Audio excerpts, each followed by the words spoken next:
चक्क 10 वाजता उठले, कारण रात्रभर श्रीशू झोपू दिली नाही. तसे तर हे भांडे माझ्या स्वप्नात फिरतच होते.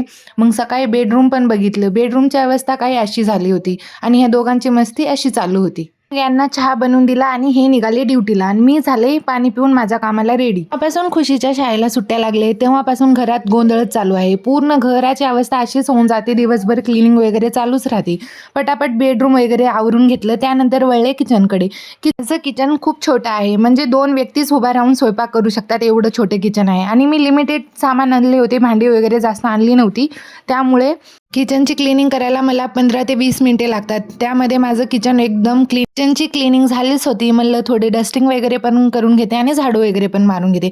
तसं ते मी बाहेर झाडू वगैरे जास्त मारत नाही, कारण माझ्या क्वार्टरच्या समोर ज्या लेडीचं क्वार्टर आहे ती एकदम स्वच्छता वगैरे ठेवत असती आणि झाडू वगैरे पण ती मारत असते. पण कधी कधी आपण सुद्धा मारायला हवं ना, त्यासाठी मी ते पण करून घेतलं. By the way me vlog इथे सेंड करते.